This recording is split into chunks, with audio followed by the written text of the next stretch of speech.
ہمیں شاید دنیا کی بہت ساری معلومات ہے، لیکن مسلمان ہونے کے باوجود قرآن کے بارے میں معلومات نہیں ہوتی۔ نہ قرآن پورا تجوید سے پڑھا ہوتا ہے، نہ ترجمہ پڑھا ہوتا ہے، نہ تفسیر پڑھی ہوتی ہے۔ مجھے ایک بات بتائیں، پہلے صبح اٹھتے تھے نا لوگ، اللہ رسول کا نام لیتے تھے، اچھا پہلے پھر اس کے بعد اخبار پڑھتے تھے، اب اٹھتے ہی فون اٹھاتے ہیں پہلا کام، اور یہ دیکھتے کس کس کا میسج آیا ہے۔ جب تک ہمارے واٹس ایپ میسیجز، ہمارے جو بھی ہمیں پیغامات آئے، ہم سنتے نہیں، ہمیں چین نہیں آتا، کوئی اہم بات رہ نہ جائے۔ مجھے ایک بات بتاؤ، تمہارے دوست کا، تمہارے کاروباری ساتھی کا پیغام مس نہ ہو جائے، اس بات کا خیال ہے؟ اتنی عمر ہو گئی، اللہ کا پیغام قرآن تمہارے پاس آیا ہوا ہے، وہ پڑھ لیا، جان لیا رب نے کیا فرمایا ہے، اللہ نے ہمارے لیے کیا پیغام دیا ہے؟ کبھی سوچا آپ نے؟ قرآن تو ویسے ہی اللہ کا پیغام ہے، مگر خاص طور پر 89 آیتیں وہ ہیں جس پہ اللہ نے براہ راست ڈائریکٹلی مجھ سے اور آپ سے بات کی ہے، اور کیا فرمایا؟ یا ایھا الذین آمنو، اے ایمان والو، اے ایمان والو۔ ہم ایمان والے ہیں نا، ہم سے بات ہوئی ہے، کیا ہم نے وہ 90 کے قریب آیتیں پڑھ لی؟ اللہ نے کیا فرمایا، مجھ سے کیا بات کی ہے؟ میری فیملی کا، میرے دوستوں کا، میرے بزنس کولیگز کا پیغام ڈسٹرب نہ ہو، اس کا خیال ہے۔ اللہ نے قرآن میں ہمیں پیغام دیا ہوا ہے، ہمارے پاس ٹائم ہی نہیں ہے۔ مرنے کے بعد کیا ہم یہ جواب دے سکیں گے کہ یا اللہ ٹائم نہیں تھا اس لیے قرآن نہیں پڑھ سکا؟ خدا را قرآن سے دور نہ رہیں، پڑھیں قرآن کو، اتنا کچھ موجود ہے۔ اور حدیث پاک کا مضمون ہے وہ دل ویران ہے جس میں کچھ قرآن نہیں ہے۔ سوچو کہ ہمارے دل میں کتنا قرآن ہے، ہم کتنا قرآن پڑھتے ہیں۔ اب میں قرآن کا واقعہ سناتا ہوں۔ ایک مقصد یہ ہے کہ قرآن سے محبت بڑھے، قرآن پڑھنے کا ذہن بنے۔ قرآن سے دور رہ کر زندگی اچھی نہیں ہے۔ یہ قرآن، وہ دیکھیں نا، ہمارے موبائل میں بہت سارے سافٹ ویئرز ہوتے ہیں اور روز کئی بار کھولتے ہیں، مگر جس دن میں اور آپ قبر میں جائیں گے نا، ہمارے سارے سافٹ ویئر آف لائن ہو جائیں گے۔ بلکہ کچھ دوست کہیں گے یار کئی دن ہو گئے آن لائن نہیں ہوا، اور بعد میں پتا چلے گا یہ بندہ تو خود ہی آف لائن ہو گیا ہے، خود ہی دنیا سے چلا گیا ہے۔ اس کا مطلب یہ ہوا کہ قبر میں جا کر سارے سافٹ ویئر آف لائن ہو جائیں گے، مگر جس نے قرآن کو تھاما ہوگا یہ قبر میں بھی آن لائن رہے گا، یہ قبر میں بھی تمہارے ساتھ جائے گا، قبر کا نور بنے گا۔ تو کیوں نہ روز کچھ نہ کچھ قرآن پڑھا جائے؟ تو آئیے نیت کر لے، پہلی نیت تو یہ کر لے کہ ہم روز کچھ نہ کچھ قرآن پڑھیں گے انشاءاللہ، اس کو سمجھنے کی بھی کوشش کریں گے۔ ہے نا دعوت اسلامی آپ کے پاس، بچوں کے مدرسے الگ تو بڑوں کے مدرسے الگ، آن لائن مدرسہ الگ، آپ پڑھنے والے تو بنے، ہر جگہ آپ کو فیسلٹی دعوت اسلامی دے رہی ہے کہ کسی طرح قرآن پڑھ لے اور اسے سیکھ لیں۔ اور اب آتے ہیں اس بڑے ہی عجیب و غریب واقعے کی طرف، اور یہ واقعہ ہے حضرت یونس علیہ السلام کا۔ شہر تھا نینوا، جس کی ہدایت کے لیے آپ کو بھیجا گیا۔ آپ نے اپنی قوم کو اللہ کی طرف بلایا، وہ لوگ شرک کرتے تھے، وہ اللہ پر ایمان نہیں لاتے، بت پرستی کرتے تھے۔ آپ نے بہت ان کو سمجھایا، اللہ کی طرف بلایا، وہ قوم ہدایت نہیں پاتی تھی، ایمان لانے سے انکار کر دیا، الٹا آپ کے سامنے سرکشی کرتے تھے۔ تو آخرکار آپ نے کہا کہ اے لوگو، اب اگر تم ایمان نہیں لا رہے تو سنو، میں تمہیں عذاب کے بارے میں بتا رہا ہوں، اب تم پر عذاب آئے گا، اور میں کوئی بات جھوٹی نہیں کرتا۔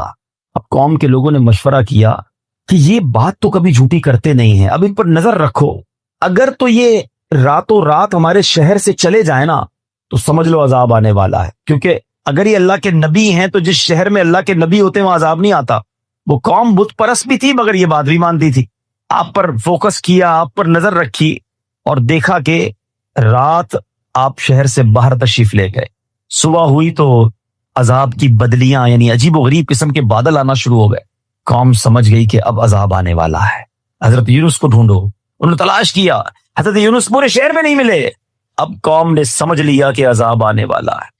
اب اس قوم نے کیا کیا کہ وہ ڈر گئے، کانپ گئے، اپنے بچوں کو لیا، عورتوں کو لیا، مویشیوں کو لیا، اور پٹے پرانے کپڑے پہنے اور جنگل میں نکل گئے، اور رو رو کر اللہ کی بارگاہ میں توبہ کرنے لگے۔ حضرت یونس علیہ السلام پر اقرار اور ایمان لانے کی نیتیں کرنے لگے۔ شوہر بیوی سے الگ ہو گیا، مائیں بچوں سے الگ ہو گئیں، سب کے سب استغفار شروع کر دیا، گر گڑا کر رونے لگے۔ عذاب کے بادل آ چکے تھے مگر یہ روتے رہے، گر گڑاتے رہے۔ جو مظالم آپس میں انہوں نے کیے تھے، ایک دوسرے سے معافیا مانگنے لگے، کسی کی حق تلفی کی تھی اس کا حق واپس لوٹا دیا۔ سچی توبہ کر کے کہتے ہیں یا اللہ، ہم حضرت یونس کے رب پر ایمان لائے، وعدہ کرتے ہیں ہمیں معاف فرما دے۔ اللہ کریم کو ان لوگوں کی اس گریہ وزاری پر، مخلصانہ گریہ وزاری پر، بے قراری پر رحم آیا، اور عذاب اٹھا لیا گیا. دھواں اور عذاب کی بدلیاں جو تھیں وہ بادل عجیب و غریب و دفع کر دیے گئے. شہر میں لوگ آئے اور امن و چین کے ساتھ رہنے لگے.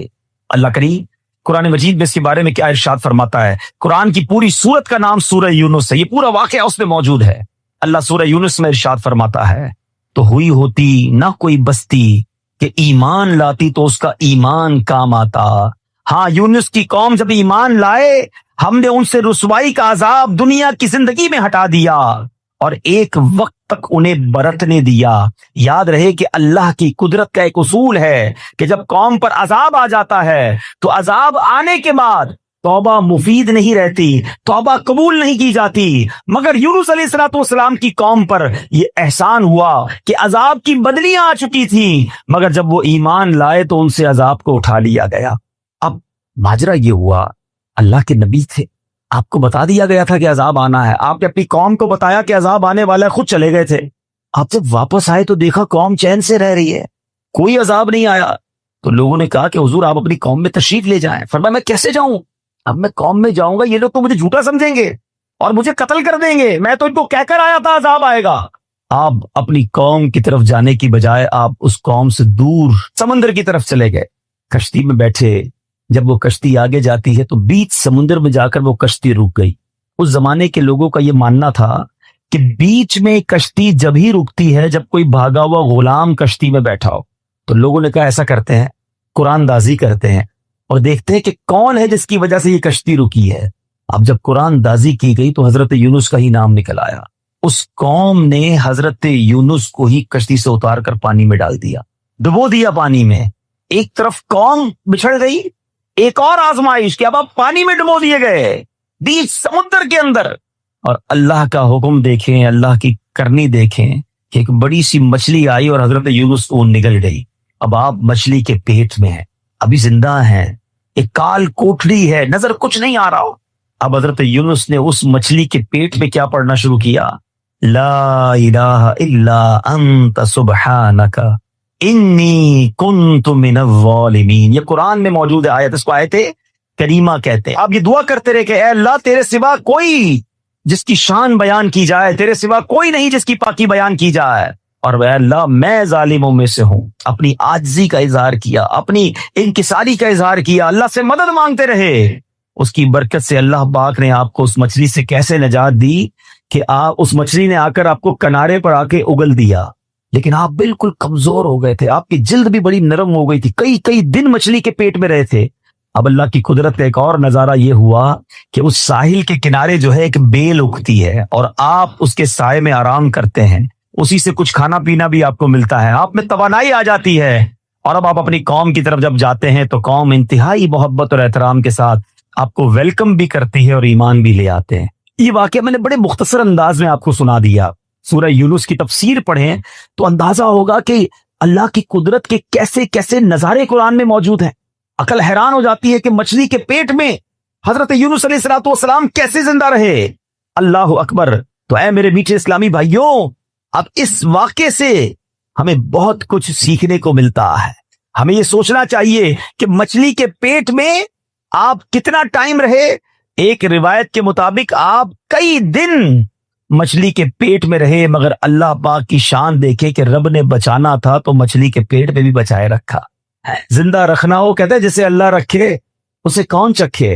اب اس ایک قرآنی واقعے سے بہت کچھ سیکھنے کو مل رہا ہے. پہلی بات یہ سیکھنے کو ملی کہ سچی توبہ یہ اللہ کی رضا کا سبب ہے. کتنے گناہ کیوں نہ ہو جائیں, کتنی خطائیں کیوں نہ ہو جائیں, اس کی بارگاہ میں اگر گڑ گڑایا جائے تو وہ خاص کرم فرماتا ہے, وہ آتے عذاب ڈال دیتا ہے, وہ رحمت کی برکھا برساتا ہے. مگر پرابلم یہ ہے کہ آج ہم اللہ کی بارگاہ میں سر نہیں جھکاتے, اس سے سچی توبہ نہیں کرتے, اس سے دوستی نہیں کرتے. گناہ ہو گئے نا, مگر وہ کریم ہے, وہ رحیم ہے, اس سے مانگ لے معافی, مگر سچی معافی مانگے. یہ توبہ نہیں ہے کہ یا اللہ میری توبہ, یا اللہ میری توبہ, اور پھر دوسرے گناہوں کے پلان باقی ہیں. نہیں, سچی توبہ کہ اب نہیں کروں گا. جتنے گناہ ہے وہ کریم کرم فرمائے تو ایک باری میں معاف فرما دیتا ہے. کیا خوبصورت شعر پنجابی شاعر کہتا ہے نا, کتنا کریم ہے میرا مالک. ایک گناہ میرے ماں پیو ویکھے مینو عمری منہ نہ لاوے. ایک گناہ میرا ماں پیو ویکھے